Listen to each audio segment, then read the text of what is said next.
let's turn to the uncommitted movement. We're going to have somebody on tomorrow who is an uncommitted delegate, so we'll be able to talk more about this. But I wanted to highlight this video. As we see Alexandria Ocasio-Cortez begin to shift, honestly, her rhetoric in a way that I'm disappointed about.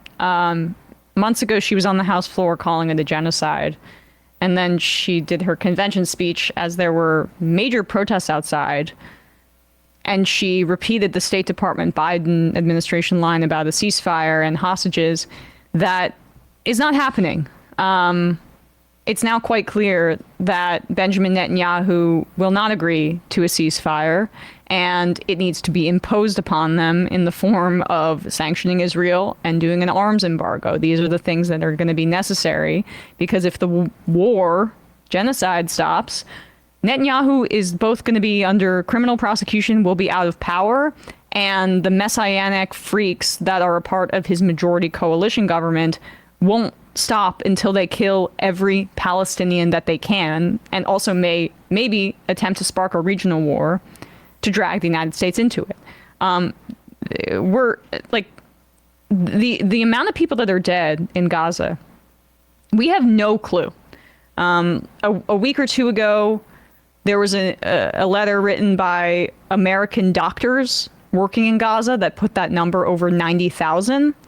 There are other estimates that put it in the hundreds of thousands.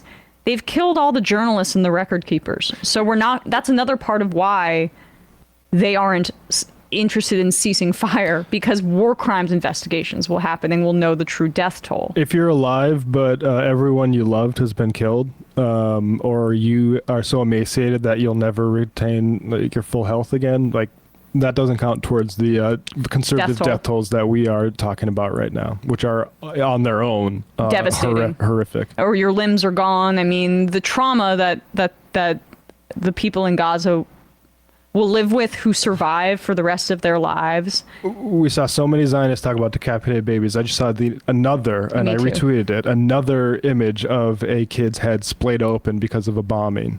A little boy, it seemed like, being held up by somebody. I've seen flesh of children that is so torn apart that it looks like putty.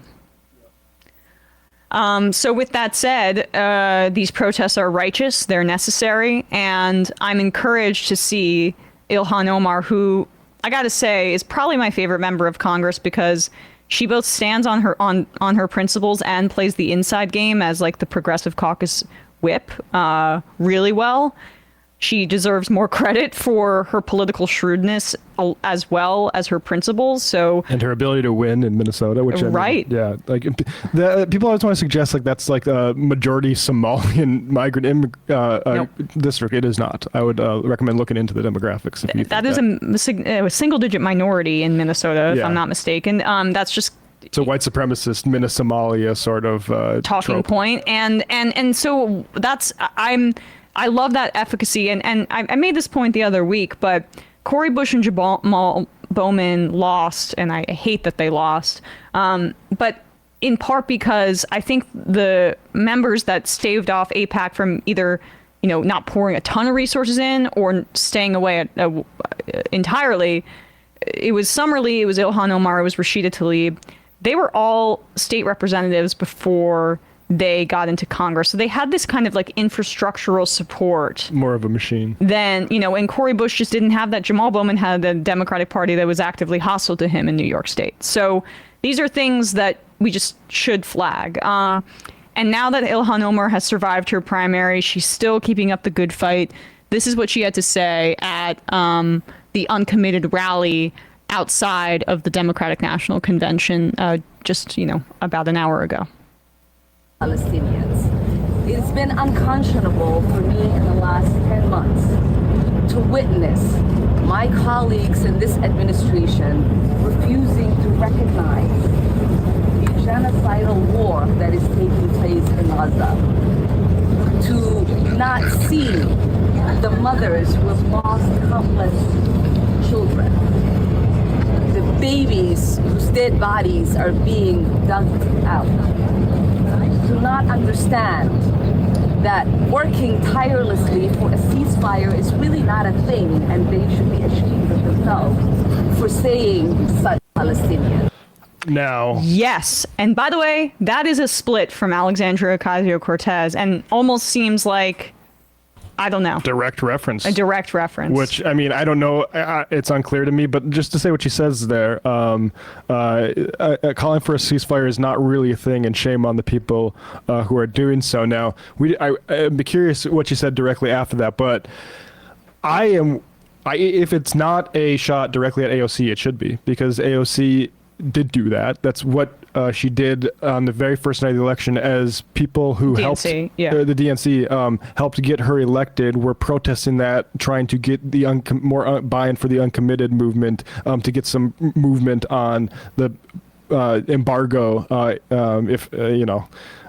guess aid is maybe where they the split the baby thing, but yeah, I mean, good for Ilhan, and shame on AOC is right.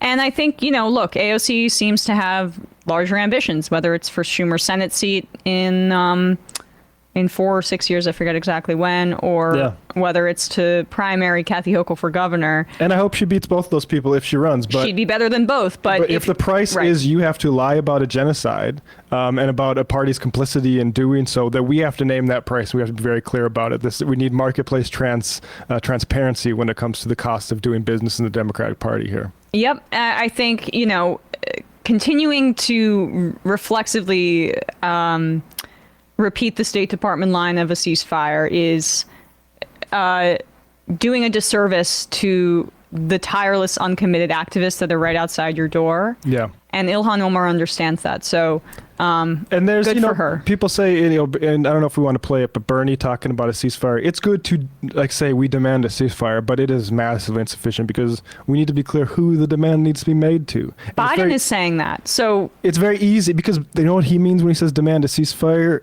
We're going to demand it from Hamas and urge it from Israel. Well, actually, that's not the problem. Yeah. We need to impose a ceasefire, because we're the ones paying for the missiles and the bombs that are dropping. So, this sort of, it's a massive, I think and people don't like this. People like AOC, and there's plenty of reasons to like AOC for what she represents in politics. This needs to be a price. She needs to pay a price for this, and I am very thankful that Ilhan said that, because that is the page that people within earshot of this need to get. That's the page they need to get on, because what AOC is doing is not for anybody else but AOC. Davey Hellbender says, what legal power do Kamala or AOC have to do anything today? I want to just be clear about this. My expectations for AOC are very different than my expectations for Kamala Harris as the nominee of the Democratic Party. And I want Kamala Harris, I'm optimistic about her ability to be pushed. And that's what I've been saying in my commentary, because she's not a reflexive anti-Palestinian racist like Biden, who has made it his life's mission, it seems to be, to me, to protect Israel from all consequences and scrutiny. Because I think it's in Kamala Harris's self-interest to change course. And so that's why she has to be pushed, and that's why I'm grateful for all of these activists. AOC is somebody who was supposed to be a representative for the left.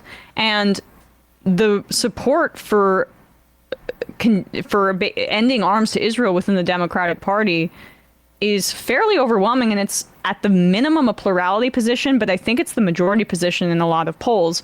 So despite nobody speaking for it, which is crazy. Right. But then I expect a member of the squad who's on the left to at the very least be at the center of that position. And she didn't use the bully pulpit that she had at the DNC to do that. She used it to defang the protests that were going on. That's what happened. I think that's what the DNC wanted. She maybe didn't think that's what she was doing, but I think that that's the function. That may have been the function, which is really unfortunate because I've liked a lot of what AOC has done, and I will support her the hell out of her if she primaries any of these corporate Democrats. But I think it's a mistake, and I think she's made a few strategic mistakes, including propping up Biden's failing campaign when she could have been leveraging Kamala Harris during that time period when it was becoming clear that Biden would be forced to have to. And maybe it's out of fear for what. But the problem is, like, somebody in the Hills, Alex Gagnitano, said, this is an issue that has split Democrats, or divided, I think is the word, which is a funny word because you can divide something like 10-90, or you can divide it 50-50. But if you say divided, I think people tend to think like, oh, this is a 50-50 thing. No, Democrat voters want a stronger hand to be taken with regards to Israel. I mean, that was pretty much clear immediately after even October 7th in the last fall, but it has become even more so over the spring and now the summer. And so, like, the division is between the people who want them, because I think if Harris came out and started signaling, say, hey, actually, we are going to not allow any sort of offensive weapons on Israel, or whatever sort of things short of an embargo that she says, I think she would benefit from it electorally. And then now it's just like, well, how strong is the Israel lobby if they load up entirely for Donald Trump? Who knows? She just massively outraised him in July. I'd be willing to take on that fight personally, but I'd also not be willing to lie about a genocide. So maybe I'm not the right person to ask. You probably wouldn't be somebody in a position to run for president as the Democratic nominee. Yeah, it's kind of hurting my dreams now. That's why I thought I've been preparing for a political career. By spending 3 hours on this show saying edgy things about politicians. Yeah. Gosh, the oppo that we ran for office. I mean, that's part of why I had never wanted to. It's just like, just so much more fun to say exactly what I think.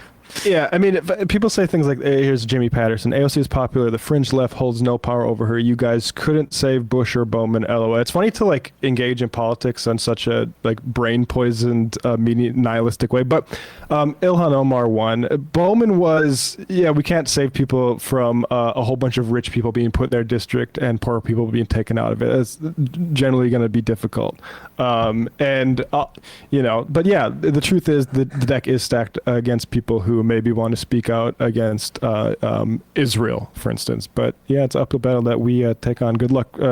Enjoy being on the winning side or something. Well, it's silly because it's funny to accuse us of not being strategic when, like, I don't know, I'm going pretty hard for saying that Harris is our best chance to change policy on this front. So whatever. I mean, I don't know. Yeah. Number 13, Omar also isn't on the main stage of the DNC saying this stuff, so there's that. For reasons I can't completely understand, acknowledging the genocide just won't get you power right now. And if you don't have power, how can you affect change anyway, even for the better? It's a bit of a riddle, but it's the reality. I'm starting to think we might just have to provide the power to who we can believe can help first and push them rather than opposing them for what's objectively worse. Is the objective making things better or creating a zero-sum game?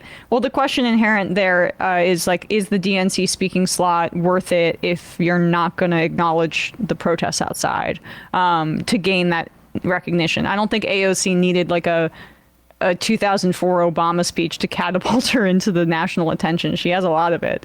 So it's a question of, like, what do you do with that platform? And I wish she did something different. But I don't really want to relitigate this because I just feel like our opinions on this are quite clear. Hey, folks, don't forget to hit the subscribe button and check out our daily show. We do it every day at 12 p.m. Eastern for about 2.5 hours. We even take phone calls. You should check that out.